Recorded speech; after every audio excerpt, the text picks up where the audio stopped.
Welcome another video of MS biology. अगर आप भी KVS DT biotechnology MSc entrance examination CSIR NET examinations और assistant professor exams की तैयारी करते हैं लाइफ साइंस या जूलॉजी सब्जेक्ट से, तो डेफिनेटली ये वीडियो आपके लिए है। इस वीडियो में हम लोग बात करने वाले हैं that is isolation of DNA के पूरे प्रोटोकॉल को लेकर के, उनमें यूज होने वाले केमिकल्स को लेकर के, और किस टाइप के क्वेश्चंस आपको इस टॉपिक से डिफरेंट डिफरेंट कॉम्पिटिटिव एग्जाम्स में पूछे जाते हैं, उन पॉइंट को भी हम लोग यहाँ पे फोकस करने वाले हैं। सो अगर आप इनमें से किसी भी कॉम्पिटिटिव एग्जामिनेशंस की प्रिपरेशंस के एस्पिरेंट्स हैं तो डेफिनेटली ये वीडियो आपके लिए है। और कोशिश यही रहेगी कि इस वीडियो को देखने के बाद आपको आइसोलेशन ऑफ डीएनए से लेकर के कोई भी क्वेश्चंस आपके एग्जाम में अगर आता है तो आप उसे आसानी से कर पाएँ। सो स्टार्ट करते हैं यहाँ पे। तो फर्स्ट ऑफ ऑल यहाँ पे हम लोग देखते हैं कि जो डीएनए आइसोलेशंस का मेथड है उसको यहाँ पे पहले ग्राफिकल वे से समझने की कोशिश करते हैं कि क्या है एक्चुअली में और किस तरीके से इसको हम लोग कर सकते हैं। आइसोलेशंस का मतलब सिंपली यही होता है कि कोई भी अगर आपका सोर्स है मींस सेल है और उस सेल्स के अंदर में जो भी आपका दैट इज डीएनए है, उस डीएनए को इन सारी बाकी कंपोनेंट से क्या करना, सेपरेट आउट करके उसको निकालने की प्रोसेस को आप सिंपली आइसोलेशंस के नाम से जानते हैं या डीएनए एक्सट्रैक्शंस के नाम से जानते हैं।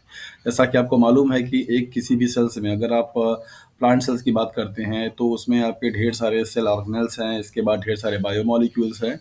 तो उन सभी सेल ऑर्गेनेल्स और बायोमोलिक्यूल्स के बीच में से आपको सिर्फ एक पर्टिकुलर मॉलिक्यूल्स को दैट इज डीएनए को क्या करना है, आइसोलेट करना है, सेपरेट करना है। इसके लिए आपको डिफरेंट डिफरेंट केमिकल ट्रीटमेंट देने पड़ते हैं जिससे कि आपके बाकी जो सेल्स के कंपोनेंट हैं वो क्या हो जाए, उससे सेपरेट आउट हो जाए और अल्टीमेटली लास्ट में आपके पास क्या बचे, डीएनए बचे। इस पूरे इंटायर प्रोसेस को और प्रोटोकॉल को बेसिकली आप डीएनए एक्सट्रैक्शन मेथड के नाम से जानते हैं। ये जो डीएनए एक्सट्रैक्शन का मेथड होगा वो डिपेंड करेगा तीन कंपोनेंट्स पे, तीन फैक्टर्स पे। नंबर पहला, टाइप्स ऑफ डीएनए। डीएनए के जो टाइप्स है वो क्या है, जैसा कि आपको मालूम है कि अगर आप बैक्टीरियल सेल्स की बात करते हैं तो यहाँ पे आपका मेन क्रोमोसोमल बैक्टीरियल डीएनए होता है, दूसरा प्लाज्मिड डीएनए होता है। अगर आप यूकेरियोटिक में प्लांट की बात अगर आप करते हैं तो वहाँ पे भी आपका एक न्यूक्लियर मीन्स क्रोमोसोमल डीएनए होगा, दूसरा आपका माइटोकॉन्ड्रिया या क्लोरोप्लास्ट के पास जो एक्स्ट्रा दैट इज क्रोमोसोम्स होते हैं उनकी उनकी बात होगी। तो ये डिपेंड करेगा कि आपका टारगेट क्या है। दोनों के लिए प्रोटोकॉल्स अलग अलग होते हैं, हालांकि मैक्सिमम स्टेप्स जो होते हैं वो सिमिलर होते हैं, लेकिन कुछ केमिकल का ट्रीटमेंट और कुछ स्टेप्स जो होते हैं उनके यूनिक होते हैं। तो फर्स्ट ऑफ ऑल ये आपका डीएनए आइसोलेशन का जो मेथड होगा वो डिपेंड करेगा कि आपका सोर्स मतलब टाइप ऑफ डीएनए क्या है, आपका टारगेट क्या है। अगर आप क्रोमोसोमल डीएनए को टारगेट करते हैं तो उसके लिए कुछ मेथड्स अलग होते हैं। अगर आप क्रोमोसोम्स के अलावा माइटोकॉन्ड्रियल डीएनए, क्लोरोप्लास्टल डीएनए या फिर प्लाज्मिड डीएनए को टारगेट करते हैं तो उसके लिए प्रोटोकॉल क्या होंगे, अलग होंगे। सिमिलरली दूसरा जो फैक्टर है यहाँ पे that is source of organism. आपका जो सोर्स है वो क्या है, मतलब आप डीएनए का आइसोलेशन बैक्टीरिया से करना चाहते हैं या फिर फंगाई से करना चाहते हैं या फिर प्लांट से करना चाहते हैं या फिर एनिमल से करना चाहते हैं। चूंकि सभी सेल्स का जो स्ट्रक्चर है और उनके जो कंपोजिशंस हैं, उनके आउटर लेयर की सबका क्या है, डिफरेंट है। बैक्टीरिया के पास आउटर लेयर जो है सेल वॉल वो अलग है, फंजाई के पास जो है वो अलग है, प्लांट के पास वो अलग है, एनिमल सेल्स के पास है ही नहीं। तो चूंकि यहाँ पे सभी डिफरेंट डिफरेंट ऑर्गेनिजम्स के सेल का जो स्ट्रक्चर है और उनके जो कंपोजिशन है वो डिफरेंट है, दैट इज वाई इनको ब्रेकआउट करने के लिए या इनको डाइजेस्ट करने के लिए अलग अलग केमिकल का क्या करते हैं, ट्रीटमेंट देते हैं, यूज करते हैं। दैट इज वाई ये डिपेंड करेगा कि अगर आप बैक्टीरियल सेल्स को टारगेट कर रहे हैं तो वहाँ पे मेथड्स कुछ और कहलाएगा, कुछ केमिकल का ट्रीटमेंट दिया जाएगा।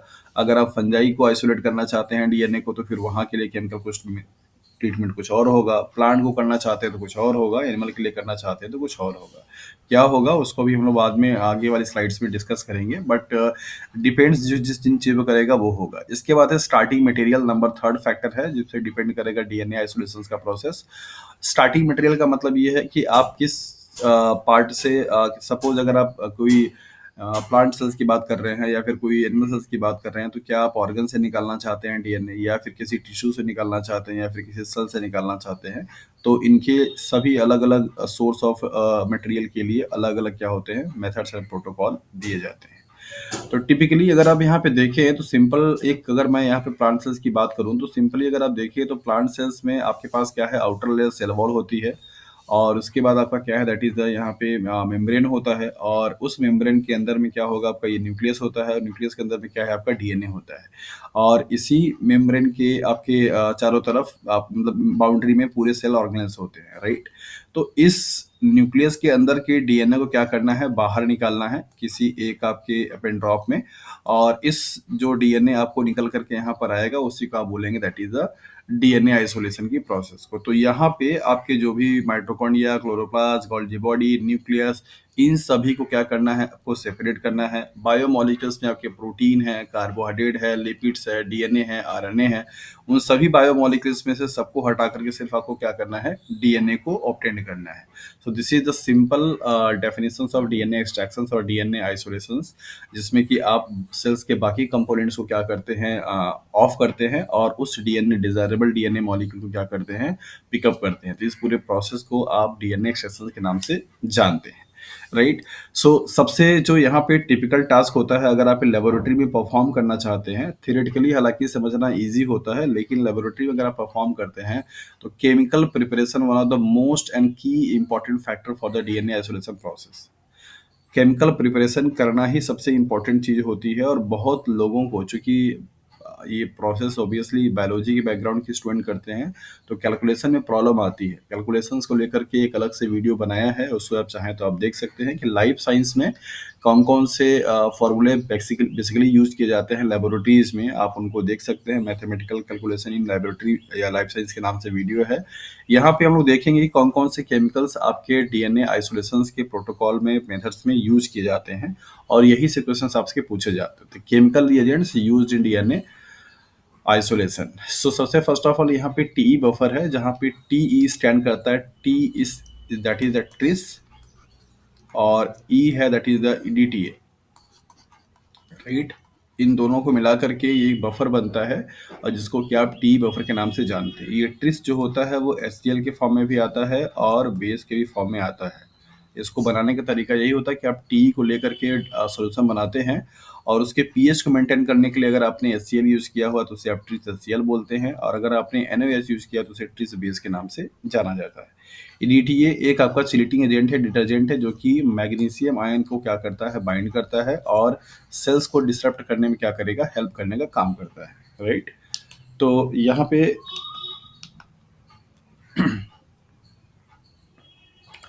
ओके, सो यहाँ पे हम देख लेते हैं कि आपका जो केमिकल रिएजेंट है उसमें कौन कौन से केमिकल्स हैं, जो कि, तो आपने यहाँ पे देखा कि टी बफर जो है वो क्या करता है, that is a cell lysis करेगा, सेल वॉल को क्या करेगा, लाइसिस करेगा, एंड स्टोर द डीएनए।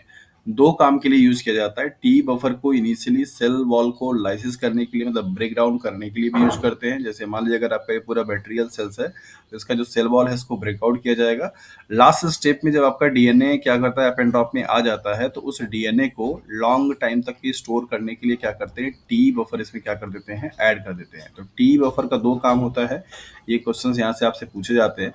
तो टी बफर का दो काम, नंबर पहला कि वो क्या करेगा, स्टार्टिंग स्टेज में ही सेल वॉल को ब्रेक डाउन करने के लिए, लाइसिस करने के लिए यूज करते हैं, as well as last step में जब डीएनए आपको मिल जाता है तो उस डीएनए को लॉन्ग टाइम तक के लिए -20 डिग्री सेल्सियस में स्टोर करने के लिए क्या करते हैं, टी बफर में उस सोल्यूशन, उस डीएनए को मिक्स करके क्या करते हैं, रखते हैं। डीएनए को ऐसे फ्री फॉर्म में नहीं रखा जाता, राइट। दूसरे बात यहाँ पे क्या है, SET बफर, सेट बफर है, जिसमें कि आपका एक EDTA है, दूसरा आपका ट्रिस है, और एक क्या है, सोडियम सॉल्ट है। तो ये तीनों को मिला करके आपका क्या बनता है, सेट बफर बनता है। इसका काम भी क्या है, that is the cell wall को लाइसिस करने के लिए यूज किया जाता है। S stand for the sodium salt, E for EDTA and T for tris. तो तीन कंपोनेंट को मिला करके आपका सेट बफर बनता है। इसका भी काम सेल वॉल को ब्रेक डाउन करने के लिए किया जाता है। EDTA, जिसका कि मैंने पहले ही बता दिया कि एक चिलेटिंग एजेंट है, और ये मैग्नीशियम आयन को चिलेट करने का क्या करता है, काम करता है, जिसकी वजह से बेसिकली जो सेल मेम्ब्रेन होती है, सेल वॉल होती है, उनका इंटीग्रिटी लॉस हो जाती है और सेल डिसरप्ट हो जाता है। तो कभी कभी पूछा जाता है चिलेटिंग एजेंट का क्या काम होता है, तो आप उसको बताइए। ट्रिस HCl पीएच बैलेंस करने के लिए यूज किया जाता है। HCl जो होता है पीएच को मेंटेन करने के लिए यूज करते हैं ट्रिस में, इसलिए उसको आप ट्रिस HCl के नाम से जानते हैं। लाइसोजाइम, जो कि बेसिकली आपका क्या करता है, सेल वॉल को क्या करेगा, ऑब्वियसली डिग्रेड करने का काम करता है, to degrade the unwanted cell component and digest it. तो जो भी आपका बैक्टीरियल सेल वॉल होता है उनको डाइजेस्ट करने के लिए लाइसोजाइम एंजाइम का क्या करते हैं, यूज करते हैं। लाइसोजाइम एंजाइम का जो सोर्स है वो एग वाइट में मिलता है, टीयर से मिलता है, सलाइवा में मिलता है। तो यहाँ से भी कभी कभी सवाल आपसे पूछे जाते हैं सोर्स ऑफ लाइसोजाइम क्या क्या होते हैं। प्यूरिफाइड फॉर्म में आता है, आप क्रिस्टल के फॉर्म में इसका सोल्यूशन से बनाया जाता है और बना करके आप इनिशियल स्टेज में लाइसोजाइम को क्या करते हैं, ट्रीटमेंट देते हैं। अगर आप बैक्टीरियल सेल्स को टारगेट कर रहे हैं तो बैक्टीरियल सेल्स, ये सारे जो केमिकल्स हैं अलग अलग कंडीशंस के लिए यूज किए जाएंगे। लाइसोजाइम आपका प्लांट के केस में यूज नहीं किया जाएगा, लाइसोजाइम आपका एनिमल के केस में यूज नहीं किया जाएगा। ये जब बैक्टीरियल सेल्स को टारगेट आप करते हैं तो उस टाइम पे लाइसोजाइम एंजाइम का क्या करते हैं, ट्रीटमेंट देते हैं। सेल को डिसरप्ट करने के लिए, ब्रेकआउट करने के लिए फिजिकल मेथड भी यूज किया जाता है, फिजिकल मेथड यूज करते हैं, और दूसरा केमिकल मेथड भी यूज करते हैं, राइट। फिजिकल मेथड का मतलब होता है जैसे आप लिक्विड नाइट्रोजन में डाल करके पूरे सेल्स को क्या करते हैं, क्रश कर देते हैं लिक्विड नाइट्रोजन में, राइट। केमिकल का मतलब होता है कि उसमें कोई आप एंजाइम से ट्रीट करते हैं ताकि पूरा का पूरा ये सेल क्या हो जाए, ब्रेकआउट हो जाए।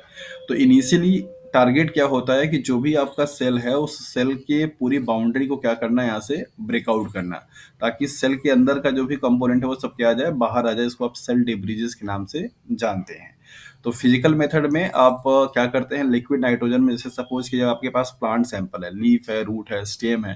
तो आपने क्या किया कि प्लांट सैंपल को मोर्टार एंड पेस्टल में एक यूनिफाइड वे, मतलब 1 ग्राम आपने वे किया, लिक्विड नाइट्रोजन डाला और आपने मोर्टार पेस्टल में क्या किया, उसको पूरा क्रश कर दिया। ये क्रश करना भी क्या है आपका, दैट इज द, आप सेल्स को डिसरप्ट कर रहे थे, इसको आप बोलते हैं फिजिकल मेथड। और अगर आपने कोई केमिकल का डाइजेशन दिया हुआ है, केमिकल ट्रीटमेंट दिया है, तो उसे आप बोलते हैं that is the chemical digestion. जैसे प्लांट के लिए मोस्ट प्रोबेबली सबसे ज्यादा जो यूज किया जाने वाला सी टैप बफर होता है, सी टैप मेथड इसको आप बोलते हैं। सी टैप बफर में क्या करते हैं, प्लांट के सैंपल को डिप करते हैं और इसके बाद मोर्टार पेस्टल में उसको क्रश करते हैं, फिर आप उसके आगे की प्रोसेस क्या करते हैं, परफॉर्म करते हैं। तो इस तरीके से बैक्टीरियल सेल्स को अगर आप डील कर रहे हैं तो लाइसोजाइम एंजाइम का यूज किया जाता है। देन इसके बाद है आरएनए। जैसा कि आपको मालूम है कि ढेर सारे आरएनए मॉलिक्यूल हैं, most probably that is mRNA, और वो आपका डीएनए के साथ में आने की पॉसिबिलिटी ज़्यादा उसकी होती है। तो उस चीज़ को न्यूट्रलाइज करने के लिए, उसको डिग्रेड करने के लिए आरएनए एंजाइम क्या करते हैं, यूज करते हैं। It use to digest RNA molecule. Next है एसडीएस, जो कि एक आपका मींस एक तरीके से डिटर्जेंट है, ये सोडियम हाइड्रोक्साइड सल्फेट, और इसको भी यूज करते हैं आपका सेल के लाइसिस कराने के लिए, सेल को ब्रेकआउट करने के लिए। नेक्स्ट है प्रोटीनेस के, दैट इज जितने भी प्रोटीन मॉलिक्यूल होते हैं उनको प्रेसिपिटेट कराने के लिए उनको डाइजेस्ट करना पड़ता है, फ्रेगमेंटेड करना पड़ता है। तो प्रोटीनेस के जो होता है वो एक तरीके का प्रोटीन काइनेजेस होते हैं, और ये प्रोटीन को क्या करता है, फ्रेगमेंटेड फॉर्म में तोड़ देता है, जिससे कि जब फिनॉल का ट्रीटमेंट दिया जाता है तो आसानी से क्या होते हैं, प्रेसिपिटेट होकर के डीएनए मॉलिक्यूल से सेपरेट हो जाते हैं। तो प्रोटीनेस के मतलब मोस्ट इंपॉर्टेंटली यूज किया जाने वाला आपका केमिकल है डीएनए आइसोलेशन के प्रोसेस में। It use to digest protein from a cell component. जो भी सेल्स में या फिर इवन डीएनए के साथ में भी जो बाइंड किया हुआ प्रोटीन होता है उसको सेपरेट करने के लिए आप प्रोटीनेस के का क्या करते हैं, यूज करते हैं। NaCl जो कि आपका सॉल्ट है, और इसको ये यूज किया जाता है neutralize DNA to lead the DNA. DNA molecule को आसानी से सेपरेट करने के लिए, न्यूट्रलाइज करने के लिए NaCl को क्या करते हैं, यूज करते हैं। फिनॉल जो कि प्रोटीन को प्रेसिपिटेट करने के लिए, डाइजेस्ट करने के लिए क्या करते हैं, यूज करते हैं। इसे आप फिनॉल प्रेसिपिटेशन या प्रोटीन प्रेसिपिटेशन के नाम से जानते भी हैं। ये बड़ा ही इंपॉर्टेंट पॉइंट है। ये ICER के ARS नेट में कई बार एग्जाम में सवाल ये पूछ चुका है, राइट। इसके साथ साथ में PGT, KVS PGT के एग्जाम में भी ये सवाल पूछा गया कि प्रोटीन को प्रेसिपिटेशन करने के लिए कौन से केमिकल का ट्रीटमेंट कराएंगे, फिनॉल का, इथेनॉल का, क्लोरोफॉर्म का, बेंजीन का। इस तरीके से सवाल आपको बन करके आते हैं। तो phenol for the protein precipitation, ये आप याद रखिएगा, P for phenol and P for protein. Chloroform जो कि आपका फेज सेपरेशन है, removal of the organic impurities. जो भी आपके ऑर्गेनिक इम्प्योरिटीज होती हैं अदर देन आपके प्रोटीन के, उनको प्रेसिपिटेट करने के लिए, उनको सेपरेट करने के लिए क्लोरोफॉर्म का ट्रीटमेंट दिया जाता है। इसके बाद आइसोमाइल अल्कोहल। वैसे देखा जाए तो इन तीनों का ही एक अलग से सॉल्यूशन बनता है 24 25:24:1 के रेशियो में और मिला करके क्या करते हैं, इसको ट्रीट करते हैं। तो जो भी आपके प्रोटीन हैं, जो भी आपके आरएनए मॉलिक्यूल हैं या फिर अदर कंपोनेंट होते हैं, वो सब के सब डीएनए से क्या होते हैं, सेपरेट हो जाते हैं। यहाँ पे मैंने अलग-अलग आपको दिखाया हुआ है, लेकिन डीएनए आइसोलेशंस के टाइम पे आप क्या करते हैं, इन तीनों केमिकल का इस रेशियो में एक क्या करते हैं, सॉल्यूशन बनाते हैं। 25% 25 ml मान लीजिए आपका क्या रहेगा, फिनॉल रहेगा, 24 ml क्लोरोफॉर्म रहेगा, 1 ml क्या रहेगा, आइसोमेरिल अल्कोहल रहेगा। इन तीनों को मिला करके एक सॉल्यूशन बनाते हैं और उस सॉल्यूशन से फिर क्या करते हैं, डीएनए के सैंपल को ट्रीट करते हैं। तो जब ट्रीट करते हैं तो उसमें पूरा आपका प्रोटीन प्रेसिपिटेट हो जाता है, आरएनए मॉलिक्यूल रिलेट हो जाते हैं और बाकी जो इम्प्योरिटीज होती है ऑर्गेनिक वाली, वो भी क्या होती है, सब निकल जाती है, राइट। इसके बाद है सोडियम एसीटेट। सोडियम एसीटेट भी क्या करता है आपको, to remove the other component of the cell except the DNA. DNA molecule को छोड़ करके बाकी सारी जो चीजें होती हैं उन सबको क्या करता है, रिमूव करने का काम करता है सोडियम एसीटेट। ये भी, इसको आप वॉश बफर के नाम से भी जानते हैं। सोडियम एसीटेट और ईडीटीए को मिला करके वॉश बफर बनाया जाता है, जो जिसको कि जिससे वॉशिंग की जाती है सारे जितनी भी इम्प्योरिटीज होती हैं, उन सारे इम्प्योरिटीज को वॉश आउट करने के लिए, ताकि प्योर फॉर्म में आपका डीएनए बचा रहे, राइट। इसके बाद इथेनॉल है। इथेनॉल का आप यहाँ पे देख लीजिए, प्रोटीन को प्रेसिपिटेट करने के लिए फाइनल स्टेप में आप क्या करते हैं, इथेनॉल से इसकी वॉशिंग करते हैं और पूरी तरीके से डीएनए आपका क्या होता है, सेपरेट आउट हो जाता है। वंस अगेन ये इंपॉर्टेंट पॉइंट है, यहाँ पे भी आपसे पूछा जाता है कि डीएनए के सेपरेशन के लिए या डीएनए के प्रेसिपिटेशन के लिए कौन सा केमिकल आप यूज करते हो, तो दैट इज द इथेनॉल। तो याद रखिए, फिनॉल फॉर द प्रोटीन और ethanol for the that is the DNA, right. तो डीएनए के लिए क्या आप यूज करोगे, इथेनॉल, और प्रोटीन प्रेसिपिटेशन के लिए क्या यूज करोगे, दैट इज द फिनॉल। तो यहाँ से आपके कुछ क्वेश्चंस आते हैं। इतने सारे केमिकल हैं जो कि आपके यूज किए जाते हैं डीएनए आइसोलेशन के प्रोसेस में। 70% ethanol to wash out the salt. Ethanol को से वॉशिंग की जाती है बार बार, और जिससे कि जितनी सारी चीजें होती है वो इवापोरेट हो जाती हैं। प्योर फॉर्म में आपका क्या बचता है, that is the DNA sample बच जाएगा। डीएनए सैंपल जब आपको मिल जाएगा तो आप उसको टी बफर में क्या करते हैं, डिप करते हैं और उसको डिप करके फर्दर यूज करते हैं या फिर स्टोर कर देते हैं। यहाँ पे आपको एक ग्राफिकल फॉर्म में दिखाना चाहते हैं कि किस तरीके के स्टेप्स होते हैं। सिंपली इन प्रोसेस को आपने यहाँ पे केमिकल को देखा, उसको आप देखिए। फर्स्ट स्टेप में आपको यहाँ पे दिखाया जा रहा है कि जो भी आपके सेल्स होंगे, सेल होगा, टिश्यूज होगा, उन सभी को पहले क्या करते हैं, आप होमोजेनाइज करते हैं। होमोजेनाइज करने का मतलब यही हुआ कि उनको आप पहले मिक्स करते हैं, ब्रेकआउट करते हैं, पूरा उनका सेल का डिब्रीजेज बनाते हैं। यहाँ पे आपको दे रखा है at 4 degree Celsius and sterile equipment. सारे इक्विपमेंट पूरी प्रॉपर तरीके से आपके स्टराइल होने चाहिए। मोर्टार पेस्टल अगर आप यूज कर रहे हो, लिक्विड नाइट्रोजन अगर आप यूज कर रहे हैं, तो वो भी पूरा चिल्ड होना चाहिए। इस तरीके से उसको सावधानी, मान लीजिए सपोज कीजिए कि आपके पास ये मोर्टार एंड पेस्टल है और आपने यहाँ पे क्या किया, डीएनए के सैंपल मतलब कि लीफ के सैंपल को लेकर के आप इसको ट्रीट कर रहे हैं। तो ये मोर्टार एंड पेस्टल भी आपका -20 डिग्री सेल्सियस पे क्या होना चाहिए, रखा हुआ होना चाहिए, प्री चिल्ड होना चाहिए। और आपने इसमें क्या किया, लिक्विड नाइट्रोजन को डाल दी। तो लिक्विड नाइट्रोजन जो होता है वो बहुत ही चिल्ड होता है, -186 डिग्री सेल्सियस टेम्परेचर का होता है। तो इस चिल्ड की कंडीशन से पूरी तरीके से ये प्लांट सैंपल क्या होता है, क्रश हो जाता है। जब एक बार आपका क्रशिंग की प्रोसेस हो जाएगी तो यहाँ पे सेलुलर लाइसिस है। अब आप उसको सेल्स को क्या करते हैं, उसको डाइजेस्ट करते हैं, चाहे आप डिटर्जेंट यूज करेंगे या फिर आप लाइसोजाइम यूज करेंगे। ये एक कॉमन मतलब कि फ्लो चार्ट है, जिससे कि आपको स्टेप समझ में आएगा कि क्या क्या स्टेप्स किए जाते हैं। फिर इसके बाद यहाँ पे चिल्टिंग एजेंट ईडीटीए या सिट्रेट आप यूज करते हैं, जिससे कि वो बाइंड करके सेल को डिसरप्ट करता है। फिर आप क्या करते हैं, प्रोटीन काइनेज को यूज करते हैं, जिससे कि प्रोटीन पूरा फ्रेगमेंटेड हो जाए। फिनॉल का यूज करते हैं, जिससे कि आपका प्रोटीन पूरा प्रेसिपिटेट हो जाए। फिर आप क्या करते हैं, अल्कोहल प्रेसिपिटेशन देते हैं 70 to 100% इथेनॉल से। और फिर आप पूरी तरीके से आपको क्या मिल जाता है, दैट इज डीएनए मिल जाता है। और उस डीएनए को आप डिसॉल्व करते हैं टी बफर में, जिसका नाम है दैट इज ट्रिस ईडीटीए। यहाँ पे आरएनएस और उनके बाकी जो स्टेप्स थे वहाँ पे इस आपको नहीं दिखाया गया है। तो आरएनएस का भी यूज किया जाता है इसी प्रोटीन प्रेसिपिटेशन के बाद ही, और आप उससे करके ताकि आरएनए मॉलिक्यूल भी क्या हो जाए, सेपरेट आउट आसानी से हो जाता है। तो इसको आप यहाँ पे देख सकते हैं, इस तरीके से ये फ्लो चार्ट है। और यहाँ पे पॉइंट आपको दिया गया है कि पहले क्या करेंगे, आप सेल के एक्सट्रैक्ट को निकालेंगे या बनाएंगे, फिर इसके बाद आप उसको सेंट्रीफ्यूज करेंगे। मतलब जो भी आपने क्रशिंग किया हुआ है उस कंपोनेंट को लेकर के आपने सेंट्रीफ्यूज किया। सेंट्रीफ्यूज करने के बाद 2 कंपोनेंट आएँगे, पेलेट आएँगे, सुपरनेट आएँगे। तो पेलेट को आप क्या करेंगे, लेकर के काम करेंगे, सुपरनेट को लेकर के काम करेंगे, पेलेट को क्या करेंगे, डिस्कार्ड कर देते हैं। फिर इसके बाद आप क्या करते हैं, फिनॉल को ऐड करते हैं। फिनॉल को ऐड करने के बाद प्रोटीन क्या होगा, पूरा प्रेसिपिटेट हो जाएगा। फिर आप सेंट्रीफ्यूज करते हैं, फिर सुपरनेट को लेकर के आप कैरी काम करेंगे, प्लेट को क्या करते हैं, डिस्कार्ड कर देते हैं। फिर आप आरएनएस को ऐड करते हैं और इथेनॉल ऐड करते हैं। आरएनएस जब ऐड करेंगे तो पूरा आरएनए मॉलिक्यूल क्या होगा, प्रेसिपिटेट हो जाता है। फिर आप इसके यहाँ पे क्या करते हैं, इथेनॉल को ऐड करते हैं। इथेनॉल को ऐड करने के बाद पूरा प्रोटीन क्या होगा, प्रेसिपिटेट हो जाएगा। फिर आप उसे सेंट्रीफ्यूज करेंगे और लास्ट में जो आपको पेलेट के फॉर्म में मिलेगा वो आपका क्या होगा, that is the DNA molecule होगा। तो इनिशियली आपको यहाँ पे ये स्टेप्स का फोटो आपको दिखाया गया है, इस तरीके से करते हुए लास्ट में ये जो आपका पेलेट के फॉर्म में बचा है यही आपका क्या है, दैट इज द डीएनए है। तो यहाँ पे आप देखिए सब स्टार्टिंग में पहले पूरा क्या हो रहा है, जो डिब्रीजेज हो रही है उनको हटाया जा रहा है। सुपरनेट लेवल क्या करते हैं, काम करते हैं। तो ये एक जनरल आपका प्रोटोकॉल है कि पहले आप सेल को डाइजेस्ट करते हैं किसी केमिकल से या फिर ऐसे फिजिकली।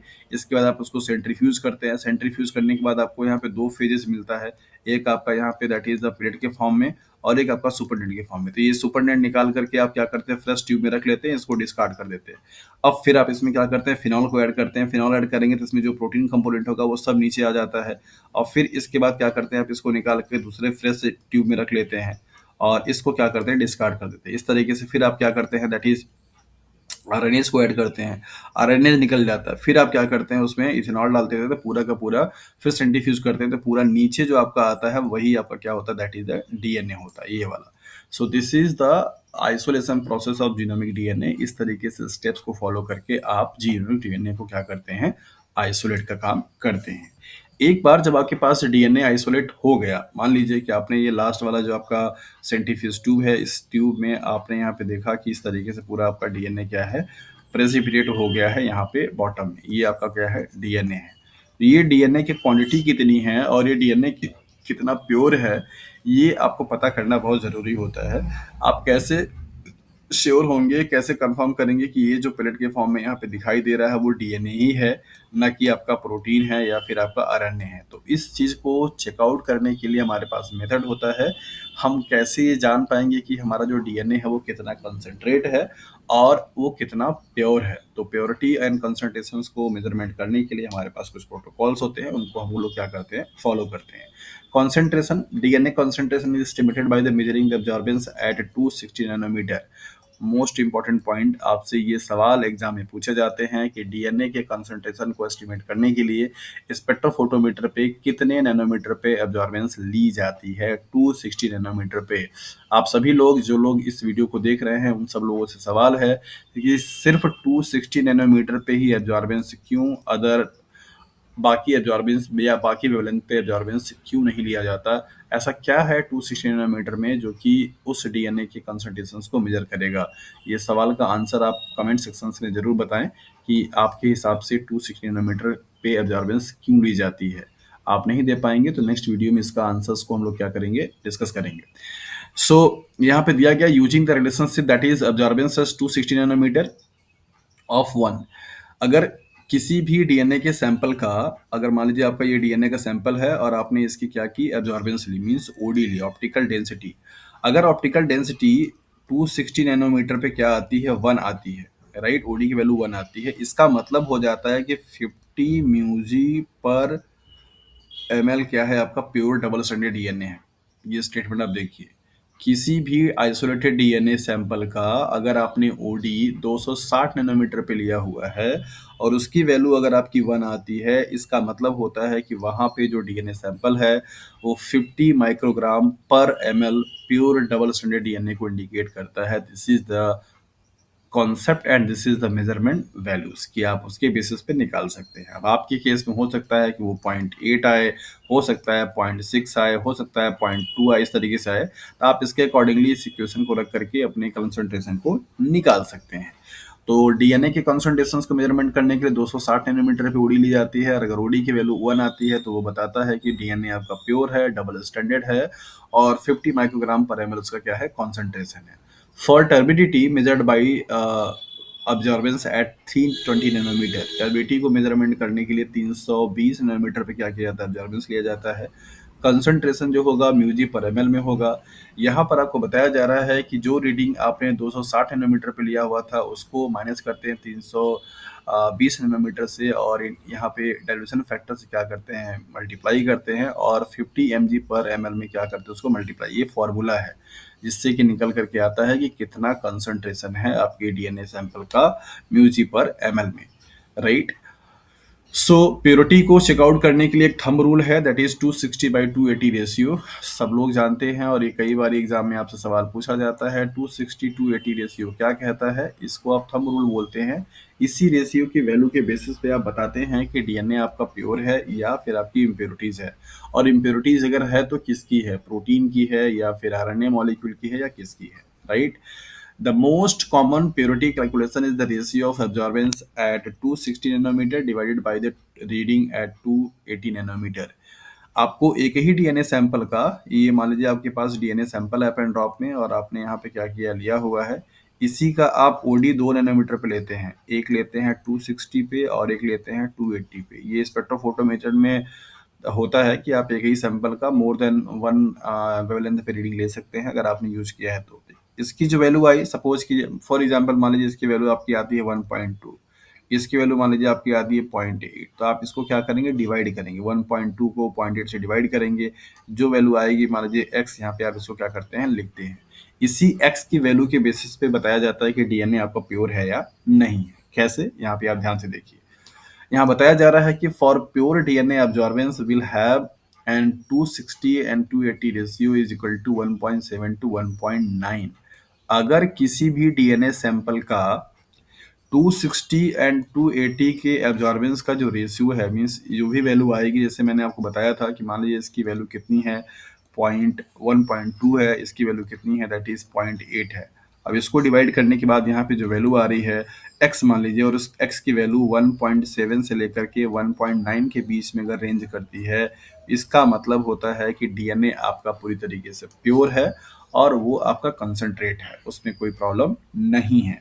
ये क्वेश्चंस आपसे गेट के एग्जाम में भी पूछा जा चुका है, gate biotechnology.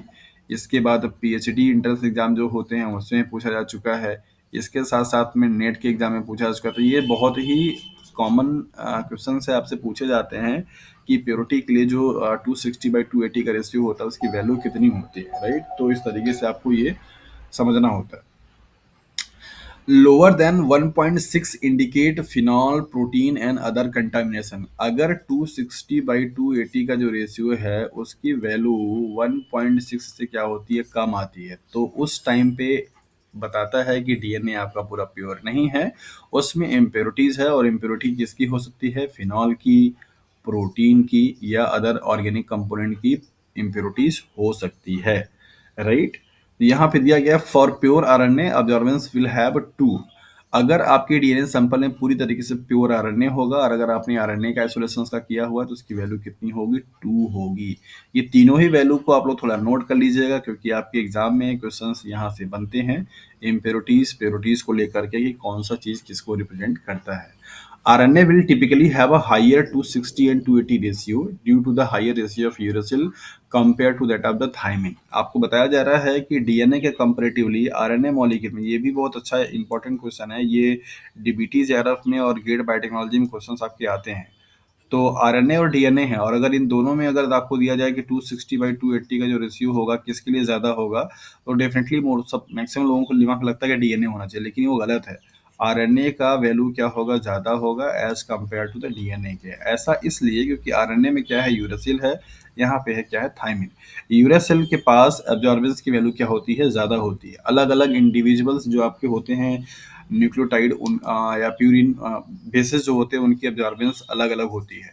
The following represent that is 260 and 280 ratio estimate for each nucleotide if measured independently। क्या होगा वैल्यू, यहाँ पे आप देखिए, ग्वानिन के लिए 260/280 का रेशियो कितना है, 1.15। एडनिन के लिए है 4.50 और साइटोसिन के लिए है 1.50, यूरासिल के लिए है 4। तो इस तरीके से आप देखिए यहाँ पे यूरासिल के लिए क्या है आपका 4 है और इसके लिए क्या है 4.5 है, तो इसकी वैल्यू ज्यादा है इसलिए रेशियो क्या आएगा, कम आएगा। तो रेशियो की वैल्यू आपकी यूरासिल के केस में ज्यादा आता है, मीन्स आरएनए केस में क्या है, ज्यादा आता है, डीएनए केस में क्या है, कम आता है।